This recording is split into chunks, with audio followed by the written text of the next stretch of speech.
নমস্কার, আপনারা দেখছেন সংবাদ বাংলা ইউটিউব চ্যানেল। আপনাদের সাথে আমি রাকেশ। জানাবো আজকের কিছু গুরুত্বপূর্ণ খবর। প্রধান সংবাদগুলি জানার আগে শুরুতেই দেখে নিন আজকের হেডলাইন। লক্ষ্মীর ভাণ্ডারে টাকা 1000 থেকে 1500, সেই কারণেই বিজেপি ছেড়ে তৃণমূলে যোগ, জানালেন পঞ্চায়েত প্রধান। সোমবার ফের শুরু হচ্ছে এসআইআর ভোটার তালিকায় নথি যাচাইয়ে এবার খোদ বিচারকরা, ছুটি বাতিল 9 মার্চ পর্যন্ত। বিজেপি শাসিত রাজ্যে 1 বছর ধরে সপ্তম শ্রেণীর ছাত্রীকে ধর্ষণের অভিযোগ, গ্রেপ্তার 5 শিক্ষক। ওড়িশার ঘটনায় তোলপাড় দেশ। 26-এর পর পায়ের তলায় পড়তে হবে, শিক্ষককে হুঁশিয়ারি বিজেপি নেতার। বাঁকুড়ায় বিজেপি নেতার বিরুদ্ধে পথে নামল আন্দোলন। ভয়াবহ বাস দুর্ঘটনা, গভীর রাতে সোজা নদীগর্ভে যাত্রী বোঝাই বাস, বহু মৃত্যু, উদ্ধার 17টি মৃতদেহ। যুবসাথী প্রকল্পে একসঙ্গে মিলবে 6000 টাকা, কারা কারা পাবেন এই টাকা, শর্ত বেঁধে দিল রাজ্য। রাহুল নয়, মমতা বন্দ্যোপাধ্যায় ইন্ডিয়ার প্রধান, বললেন কংগ্রেসের মণিশঙ্কর। কাঁথিতে জনসংযোগে গিয়ে ক্ষোভের মুখে সুমিতা সিনহা, ঝাঁটা হাতে কাঁথি দক্ষিণের বিজেপি বিধায়ককে তাড়া মহিলাদের। আমার দীর্ঘদিনের রাজনৈতিক সহকর্মী ছিলেন, মুকুল রায়ের মৃত্যুতে কি লিখলেন মমতা বন্দ্যোপাধ্যায়। বিজেপি বাবার খোঁজ রাখেনি, টিএমসি নিয়মিত রেখেছে, ক্ষোভ উগড়ে দিলেন শুভ্রাংশু। রাজনৈতিক অভিজ্ঞতার জন্য স্মরণীয় থাকবেন, মুকুল রায়ের মৃত্যুতে শোক জ্ঞাপন প্রধানমন্ত্রী মোদীর। মঞ্চে হিন্দি ভাষণে না, ভোটের বঙ্গে বাঙালি আবেগে শান দিতে বাংলায় জোর বিজেপির। হাসনাবাদে তৃণমূলের অন্দরে গোষ্ঠীদ্বন্দ্বের অভিযোগ, নামাজ পড়ার সময় নেতার বাড়িতে আগুন দেওয়ার চেষ্টার দাবি। আফগানিস্তানে পাক হামলায় গুঁড়িয়ে গেল ধর্মীয় স্কুল ও মসজিদ, মৃত বেড়ে 80। রাতের অন্ধকারে আমাদের পাড়া আমাদের সমাধান প্রকল্পে রাস্তা ঢালাই, গ্রামবাসীর বিক্ষোভে বন্ধ কাজ, বালুরঘাটে চাঞ্চল্য। ডাক্তার নার্স কামড়াচ্ছে সবাইকে, মৌমাছির অত্যাচারে স্তব্ধ হয়ে গেল সরকারি হাসপাতাল। মেক্সিকোর কুখ্যাত মাদক সম্রাট খতম, প্রতিশোধের আগুন জ্বলছে দেশ, স্তব্ধ বিমান পরিষেবা। বিয়ে করে ফিরছিলেন নবদম্পতি, বরের মাথায় বন্দুক ঠেকিয়ে বউকে তুলে নিয়ে গেলেন তার প্রাক্তন প্রেমিক। আবহাওয়ার ডিগবাজি আজ থেকেই, বজ্রবিদ্যুৎ সহ বৃষ্টি দক্ষিণবঙ্গে জেলায় জেলায়। কতদিন চলবে, এখন আবহাওয়ার খবর। প্রিয় দর্শক, আপনি যদি আমাদের চ্যানেলে নতুন হয়ে থাকেন তাহলে চ্যানেলটিকে সাবস্ক্রাইব করে পাশে থাকা বেল আইকনটি ক্লিক করে রাখুন পরবর্তী খবরের আপডেটগুলো সবার প্রথমে পেতে। নজরে ময়না, বিধানসভা ভোট যত এগিয়ে আসছে ততই যেন রাজনৈতিক পারদ চড়ছে সর্বত্র। তবে বিরোধী দলনেতা শুভেন্দু অধিকারীর জেলায় শক্তি কমল বিজেপির। বিধায়ক অশোক দিনদার বিধানসভা ময়নায় গ্রাম পঞ্চায়েত হাতছাড়া হল বিজেপির। রবিবার পঞ্চায়েত প্রধান সহ শতাধিক কর্মী বিজেপি ছেড়ে তৃণমূলে যোগদান করতেই কার্যত শক্তি ক্ষয় হল গেরুয়া শিবিরের। আর যোগদান করে মহিলা গ্রাম পঞ্চায়েত প্রধানের মুখে মমতা বন্দ্যোপাধ্যায়ের ভূয়সী প্রশংসা, সঙ্গে তুললেন লক্ষ্মীর ভাণ্ডারের প্রসঙ্গ। পূর্ব মেদিনীপুর জেলায় ময়না ব্লকের গজিনা গ্রাম পঞ্চায়েত গত পঞ্চায়েত নির্বাচন বিজেপি দখলে ছিল। বিজেপির পঞ্চায়েত সংখ্যা ছিল 10 এবং তৃণমূলের পঞ্চায়েত সদস্য ছিল 7। রবিবারের সন্ধ্যায় বিজেপি ছেড়ে তৃণমূলে যোগদান করেন গজিনার প্রধান খোকু রানী মণ্ডল ও পঞ্চায়েত সদস্যা কাকুলি চৌধুরী। এরপরই ঘুরে যায় রাজনীতির সমীকরণ। তবে শুধু পঞ্চায়েত তৃণমূলের দখলে এলো গজিনা গ্রাম পঞ্চায়েত, এছাড়াও প্রায় শতাধিক কর্মীও নেতৃত্ব বিজেপি ছেড়ে তৃণমূলে যোগদান করলেন এই দিন।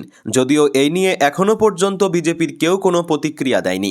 ময়নার রং গেরুয়া থেকে সবুজ, দলবদলের লম্ফঝম্প শুরু হয়েছে ভোটের ঠিক আগে আগে। পূর্ব মেদিনীপুরের ময়নার দাপুটে বিজেপি নেতা চন্দন মণ্ডলতে দলে টেনে চমক দিয়েছিল তৃণমূল।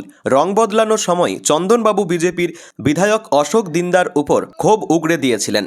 যদিও 1-2 দিন কাটতে না কাটতে ফের যোগদান করলেন ময়নার প্রাক্তন বিধায়ক সংগ্রাম দলুই, আবার যোগ দেন পদ্ম শিবিরে। অপরদিকে ময়নার আরও এক নেতা অলোক বেরাও যোগদান করেছিলেন পদ্মে। এই দলবদলে ঝাঁপাঝাঁপির মধ্যেই দেখা গেল গতকাল একদম পঞ্চায়েতের প্রধান বিজেপি ছেড়ে যোগ দিলেন তৃণমূলে। আর যোগদানের পর নিজের মুখেই লক্ষ্মীর ভাণ্ডার প্রকল্পের ভূয়সী প্রশংসা করলেন তিনি।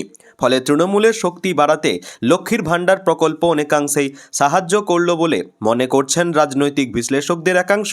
খুকুরানি বলেন, 2023 সালে আমি বিজেপিতে গিয়েছিলাম, প্রধান হয়েছিলাম, পদে ছিলাম জনগণের উন্নয়নের জন্য, কিন্তু এখন উন্নয়ন করতে পারছি না, কারণ কেন্দ্র সব প্রকল্প বন্ধ করে দিয়েছে। আমাদের দিদি মমতার নেতৃত্বে উন্নয়ন হচ্ছে। তারপর লক্ষ্মীর ভাণ্ডার আগে 1000 টাকা করে দিদি দিতেন, এখন 1500 টাকা, তাই বিজেপি ছেড়ে তৃণমূলে গেলাম। সপ্তম শ্রেণীর ছাত্রীকে 1 বছরের বেশি সময় ধরে ধর্ষণের অভিযোগ 5 শিক্ষকের বিরুদ্ধে। ওড়িশার কেন্দ্রপাড়া জেলার একটি বেসরকারি স্কুলে ধর্ষণের অভিযোগে ওই 5 শিক্ষককে গ্রেপ্তার করেছে পুলিশ। 13 বছরের নাবালিকাকে ধর্ষণের ঘটনা সামনে আসতেই তীব্র চাঞ্চল্য দেশজুড়ে। ঘটনাটি প্রথমবার প্রকাশ্যে আসে গত মাসে। নির্যাতিতা কিশোরী তার মায়ের কাছে পুরো ঘটনার কথা জানানোর পরই জানাজানি হয় ধর্ষণকাণ্ড। এরপর পরিবারের পক্ষ থেকে 18 ফেব্রুয়ারি জেলা শিশু কল্যাণ কমিটি বা CWC'র কাছে অভিযোগ দায়ের করা হয়। অভিযোগের ভিত্তিতে CWC সদস্যরা পরদিন স্কুলে গিয়ে তদন্ত করেন এবং ঘটনাটিকে অত্যন্ত সংবেদনশীল বলে উল্লেখ করেন। অভিযুক্তদের রবিবার আদালতে তোলা হবে। নাবালিকার বাবা এবং জেলার চাইল্ড ওয়েলফেয়ার কমিটির পক্ষ থেকে 2টি পৃথক মামলা দায়ের করা হয়েছে। অভিযোগে বলা হয়, অভিযুক্ত শিক্ষকরা দীর্ঘদিন ধরে নাবালিকাকে ধর্ষণ করেছেন। CWC'র সদস্য স্বাগতিকা পাত্রা সংবাদ সংস্থা PTIকে জানান, 18 ফেব্রুয়ারি অভিযোগ পাওয়ার পর 48 ঘন্টা তদন্ত শেষে আমরা আইনানুগ ব্যবস্থা গ্রহণের জন্য বিষয়টি পুলিশের হাতে তুলে দিই। পাশাপাশি জেলা শিক্ষা আধিকারিককেও পৃথক তদন্তের নির্দেশ দেওয়া হয়েছে। রাজকানিকা থানার IIC সঞ্জয় মল্লিক জানান, 2টি অভিযোগের ভিত্তিতে আইন মেনে নাবালিকার বয়ান রেকর্ড করা হয়েছে। অভিযুক্ত ও নির্যাতিতার মেডিকেল পরীক্ষা সম্পন্ন হয়েছে। প্রাথমিক তদন্তের ভিত্তিতে অভিযুক্ত শিক্ষকদের গ্রেপ্তার করা হয়েছে। ঘটনাকে কেন্দ্র করে রাজনৈতিক চাপানুত্তর শুরু হয়েছে। বিরোধী দল বিজেডি কেন্দ্রাপাড়ার পুলিশ সুপারের কাছে স্মারকলিপি জমা দিয়ে দোষীদের কঠোর শাস্তির দাবি জানিয়েছে। ঘটনায় শিশুদের যৌন নির্যাতন প্রতিরোধে আইন এবং ভারতীয় ন্যায় সংহিতা এর প্রাসঙ্গিক ধারায় মামলা রুজু হয়েছে। পুলিশ আরও তদন্ত চালিয়ে যাচ্ছে। নেপালে ভয়ঙ্কর দুর্ঘটনা। রবিবার ধাদিং জেলায় নদীগর্ভে তলিয়ে গেল বাস। পোখরা থেকে কাঠমান্ডু যাওয়ার পথে বাস দুর্ঘটনায় শেষ হয়ে গেল বহু প্রাণ। মৃতদের মধ্যে রয়েছেন বিদেশি নাগরিকও। খবর সূত্রের স্থানীয় সংবাদ মাধ্যম কাঠমান্ডু পোস্টের প্রতিবেদন অনুসারে দুর্ঘটনায় যাত্রী বোঝাই বাসটি নদীগর্ভে তলিয়ে যায়। বাসে মোট যাত্রীর সংখ্যা এখনও নিশ্চিত করা যায়নি। তবে এখনও পর্যন্ত 17টি মৃতদেহ উদ্ধার করেছে নেপাল পুলিশ। এরপর গুরুতর আহত অবস্থায় একজনকে উদ্ধার করা হয়। সেই ব্যক্তিও কিছুক্ষণ পরে মারা যান। এখন সব মিলিয়ে মৃতের সংখ্যা 18। আহত যাত্রীদের হাসপাতালে ভর্তি করা হয়েছে, তাদের চিকিৎসা চলছে। স্থানীয় সূত্রে খবর, বাসটি পোকরা থেকে কাঠমান্ডু যাচ্ছিল। নিহতদের মধ্যে 2 বিদেশি নাগরিক ছিলেন। তাদের একজন পুরুষ আর একজন মহিলা, তবে তারা কোন দেশের তা জানা যায়নি। স্থানীয় সংবাদ মাধ্যমে খবর, রাত তখন 1টা 15। বাসটি পোখরা থেকে কাঠমান্ডু যাচ্ছিল। চালক নিয়ন্ত্রণ হারিয়ে ফেলেন। এরপর ত্রিশুলি নদীতে পড়ে যায় বাসটি। যদিও দুর্ঘটনার কারণ সম্পর্কে এখনও সরকারিভাবে কিছুই জানা যায়নি। ধাদিং জেলা ট্রাফিক পুলিশ আধিকারিক প্রধান শিশির থাপা জানিয়েছেন, মৃতের সংখ্যা বেড়ে 18 জন হয়েছে। আহত 25 জন যাত্রীকে চিকিৎসার জন্য হাসপাতালে নেওয়া হয়েছে। বাসে 35 জনেরও বেশি যাত্রী ছিলেন। ঘটনাটি রাতে ঘটায় উদ্ধার অভিযানে কিছুটা অসুবিধে হয়। তবে নেপালের সেনাবাহিনী, পুলিশ এবং স্থানীয় বাসিন্দাদের সহায়তায় উদ্ধার কাজ হয়েছে।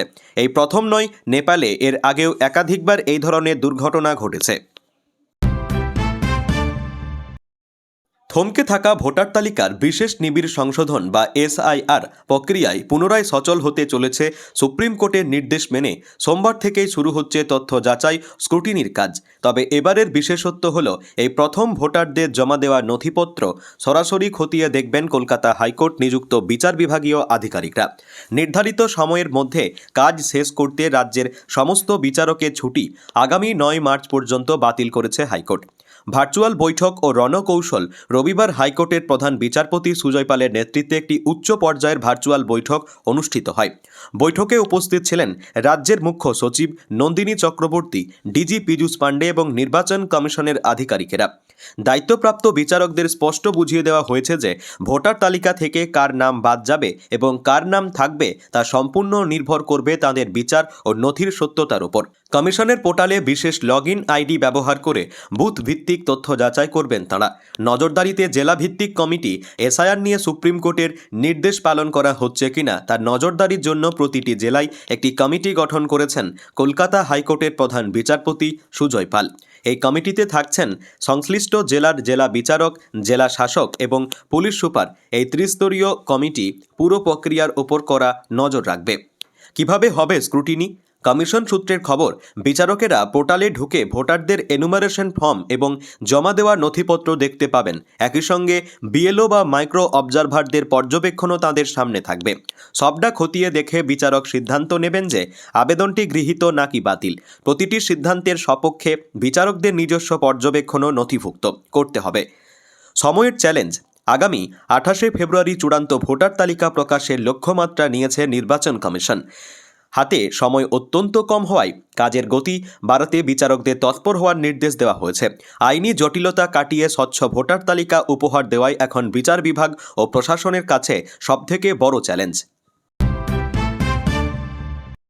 বঙ্গ রাজনীতিতে কার্যত এক গুরুত্বপূর্ণ অধ্যায়ের অবসান। রবিবার গভীর রাতে প্রয়াত হলেন বর্ষিয়ান রাজনীতিবিদ। সল্টলেকের একটি বেসরকারি হাসপাতালে শেষ নিঃশ্বাস ত্যাগ করেন তিনি। তার প্রয়াণে শোকের ছায়া নেমে এসেছে রাজ্য রাজনীতিতে। দীর্ঘ রাজনৈতিক জীবনে একাধিক দলের হয়ে কাজ করলেও তৃণমূল কংগ্রেসই তার উত্থান এবং প্রভাব ছিল সবচেয়ে বেশি। মৃত্যুকালেও তিনি তৃণমূল নেতা ছিলেন, যদিও কৃষ্ণনগর উত্তরের বিজেপি বিধায়ক পদে বহাল ছিলেন। রাজনৈতিক জীবনের শুরু কংগ্রেসে হলেও পরে তৃণমূল কংগ্রেসের প্রতিষ্ঠান লগ্ন থেকে তিনি গুরুত্বপূর্ণ ভূমিকা পালন করেন। সংগঠন গড়ে তোলা থেকে কৌশল নির্ধারণ, সব ক্ষেত্রেই তার দক্ষতা ছিল উল্লেখযোগ্য। পরবর্তীতে বিজেপিতে যোগ দিয়ে 2021 সালের বিধানসভা নির্বাচনে কৃষ্ণনগর উত্তর কেন্দ্র থেকে জয়ী হন। তবে সেই বছরই ফের তৃণমূলে প্রত্যাবর্তন করেন তিনি। দলবদল ঘিরে বারবার শিরোনামে উঠে এসেছে তাঁর নাম। বাবার মৃত্যু সংবাদে আবেগঘন প্রতিক্রিয়া জানান তার পুত্র শুভ্রাংশু রায়। তিনি বলেন, শেষ দিকে তার বাবা ভীষণ কষ্টে ছিলেন। পাশাপাশি জানান তৃণমূলের শীর্ষ নেতৃত্ব নিয়মিত খোঁজ নিয়েছেন। বিশেষ করে অভিষেক বন্দ্যোপাধ্যায় ব্যক্তিগতভাবে ফোন করে সব রকম সহায়তার আশ্বাস দিয়েছেন বলে দাবি করেন তিনি। শুভ্রাংশুর বক্তব্য, বিজেপির তরফে এখনও পর্যন্ত কেউ যোগাযোগ করেননি, যদিও সৌমিত্র খাঁ প্রথম দিকে কয়েকবার খোঁজ নিয়েছিলেন। প্রয়াত নেতার মৃত্যুতে শোক প্রকাশ করেছেন প্রধানমন্ত্রী নরেন্দ্র মোদী। তিনি টুইটে লেখেন, প্রাক্তন কেন্দ্রীয় মন্ত্রী হিসেবে মুকুল রায়ের রাজনৈতিক অভিজ্ঞতা ও সমাজসেবামূলক কাজ স্মরণীয় হয়ে থাকবে। গভীর শোক প্রকাশ করেছেন মুখ্যমন্ত্রী মমতা ব্যানার্জিও। তিনি জানান, বহু রাজনৈতিক সংগ্রামের সহযোদ্ধা ছিলেন মুকুল রায় এবং বাংলার রাজনীতিতে তার সাংগঠনিক দক্ষতা ও অবদান চিরস্মরণীয় হয়ে থাকবে। শুভ্রাংশুর উদ্দেশ্যে তিনি বার্তা দেন, এই কঠিন সময়ে দল তাঁর পাশে রয়েছে। বঙ্গ বিধানসভা নির্বাচন যত এগিয়ে আসছে ততই বাড়ছে রাজনৈতিক উত্তাপ। তারই মধ্যে জনসংযোগ কর্মসূচিতে গিয়ে বিক্ষোভের মুখে পড়লেন কাঁথি দক্ষিণের বিজেপি বিধায়ক সুমিতা সিনহা।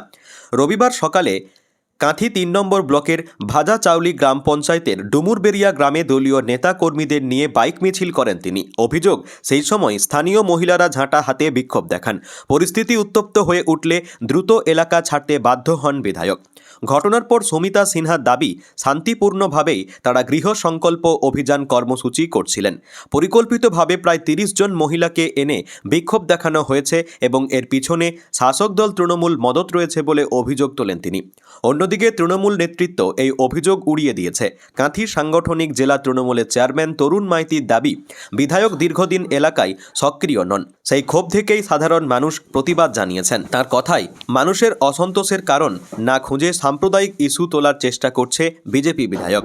ঘটনাকে কেন্দ্র করে কাঁথি এলাকায় রাজনৈতিক চাপানোত্তর তীব্র হয়েছে। ভোটের আগে এই বিক্ষোভ ঘিরে দুই দলের তরজা আরও বাড়বে বলে মনে করছে রাজনৈতিক মহল। শনিবার গভীর রাতে আফগানিস্তানে একের পর এক বিমান হামলা চালিয়েছে পাকিস্তান। সংবাদ মাধ্যম সূত্রে খবর, এই হামলায় ধর্মীয় শিক্ষা প্রতিষ্ঠান, সাধারণ মানুষের বসতবাড়ি ও মসজিদ ক্ষতিগ্রস্ত হয়েছে। এখনও পর্যন্ত অন্তত 80 জন নিহত হওয়ার খবর পাওয়া গেছে। আফগানিস্তানের পাকতিকা ও নানগাহরহার প্রদেশের বিভিন্ন এলাকায় পাকিস্তানি বিমান থেকে বোমা বর্ষণ করা হয়। পাকতিকার এক বেসামরিক বাড়িতে হামলায় নিহতদের পরিবারের সদস্য আবদুল্লাহ জানান, টিটিপি সদস্যদের উপস্থিতির অজুহাতে গভীর রাতে হঠাৎ আকাশপথে হামলা শুরু হয়। বিস্ফোরণে ঘরবাড়ি মুহূর্তেই ধ্বংসস্তূপে পরিণত হয়েছে, এমনটাই সূত্রের খবর। জেলার গভর্নর মির্জা আলী খান শাহিদ বলেন, প্রথম দফা হামলার কয়েক ঘন্টা পর রাত 2টার দিকে ফের বোমাবর্ষণ করা হয়। সে সময় বাড়িতে কেউ না থাকলেও পুরো ভবনটি গুঁড়িয়ে যায়। এছাড়া বারমাল জেলার একটি ধর্মীয় মাদ্রাসাও হামলার শিকার হয়েছে। প্রত্যক্ষদর্শী মোহাম্মদ জুবাইর জানান, পরিস্থিতি ছিল অত্যন্ত ভয়াবহ। শিশু ও নারীরা আতঙ্কে দিশেহারা হয়ে পড়েন। ধোঁয়া ও ধুলায় চারিদিক অন্ধকার হয়ে যায়। বাতাসে বারুদের তীব্র গন্ধ ছড়িয়ে পড়ে। আশপাশের লোকজন একে অপরকে নিরাপদ স্থানে সরিয়ে নিয়ে যেতে সাহায্য করেন। এদিকে আফগানিস্তানের তালেবান প্রশাসন এই হামলার কড়া প্রতিক্রিয়া জানিয়ে উপযুক্ত জবাব দেওয়ার হুঁশিয়ারি দিয়েছে। অন্যদিকে ইসলামাবাদ দাবি করেছে, সীমান্তবর্তী এলাকায় অবস্থিত 7টি জঙ্গি ঘাঁটি লক্ষ্য করেই হামলা চালানো হয়েছে এবং নিহতরা সবাই সন্ত্রাসী। পাকিস্তানের তথ্য ও সম্প্রচার মন্ত্রণালয়ের মতে, সাম্প্রতিক সময়ে ইসলামাবাদ, বাজাউর ও বান্নতে হওয়া হামলার পিছনে আফগানিস্তান ভিত্তিক জঙ্গি নেতৃত্বের হাত রয়েছে। তাদের কাছে এর চূড়ান্ত প্রমাণ আছে বলেও দাবি করা হয়। ইন্ডিয়া জোটের নেতৃত্ব দিয়ে নতুন বিতর্ক উস্কে দিলেন কংগ্রেসের বর্ষিয়ার নেতা মানিশঙ্কর আয়ার। সংবাদ সংস্থা IANSকে দেওয়া সাক্ষাৎকারে তিনি বলেন, পশ্চিমবঙ্গের মুখ্যমন্ত্রী মমতা ব্যানার্জি ইন্ডিয়া জোটের প্রকৃত নেত্রী। তাকে ছাড়া জোটের অস্তিত্বই থাকবে না বলে মন্তব্য করেন তিনি। একই সঙ্গে কংগ্রেস নেতা রাহুল গান্ধীকে জোটের চালকের আসন ছেড়ে দেওয়ার পরামর্শ দেন আয়ার। তাঁর বক্তব্য, মমতা বন্দ্যোপাধ্যায় ছাড়াও MK স্ট্যালিন, অখিলেশ যাদব, তেজস্বী যাদবের মতো আঞ্চলিক নেতাদের মধ্যে কেউই এই দায়িত্ব নিতে পারেন। ছোট দলগুলির নেতাদের হাতে নেতৃত্ব তুলে দেওয়া উচিত বলেও মত প্রকাশ করেন তিনি। প্রসঙ্গত, প্রধানমন্ত্রী নরেন্দ্র মোদীকে নিয়ে বিতর্কিত মন্তব্যের জেরে কংগ্রেসের তরফে আগেই সাসপেন্ড হয়েছিলেন আয়ার। এরপর থেকেই বিভিন্ন আঞ্চলিক দলের নেতাদের প্রশংসা করতে দেখা যাচ্ছে তাকে। আয়ারের এই মন্তব্যে কংগ্রেসের অন্দরে অস্বস্তি তৈরি হয়েছে। NDTVকে দেওয়া সাক্ষাৎকারে কংগ্রেসের রাজ্য সাধারণ সম্পাদক সুমন রায়চৌধুরী বলেন, দীর্ঘদিন ধরেই আয়ার দলে সক্রিয় রাজনীতির সঙ্গে যুক্ত নন। তার এই মন্তব্যের পিছনে অন্য কোনো উদ্দেশ্য রয়েছে কিনা সেই প্রশ্ন তোলেন তিনি। এমনকি দাবি করেন, মমতা বন্দ্যোপাধ্যায় পর্দার আড়ালে বিজেপির সুবিধা করে দিচ্ছেন, এমন অভিযোগও শোনা যাচ্ছে দলের একাংশে। অন্যদিকে তৃণমূলের মুখপাত্র কুণাল ঘোষ বলেন, তাদের মূল লক্ষ্য বিজেপিকে হারানো এবং চতুর্থবার ক্ষমতায় ফেরা। তার দাবি, গোটা দেশ দেখছে বিজেপির বিরুদ্ধে লড়াইয়ে কারা সামনের সারিতে রয়েছেন। আয়ারের মন্তব্য ঘিরে ইন্ডিয়া জোটের নেতৃত্ব প্রশ্ন নতুন করে রাজনৈতিক তরজা শুরু হয়েছে। দক্ষিণ দিনাজপুরের বালুরঘাট ব্লকের ডাঙ্গা গ্রাম পঞ্চায়েতের চৌড়াপাড়া আমাদের পাড়া আমাদের সমাধান প্রকল্পে রাস্তা ঢালাই ঘিরে চাঞ্চল্য ছড়ালো। 32 মিটার কংক্রিট রাস্তা তৈরির জন্য 91,000 টাকা বরাদ্দ হয়েছিল। অভিযোগ, শনিবার রাত 9টা নাগাদ হঠাৎ করে ঠিকাদার সংস্থার কর্মীরা কাজ শুরু করেন।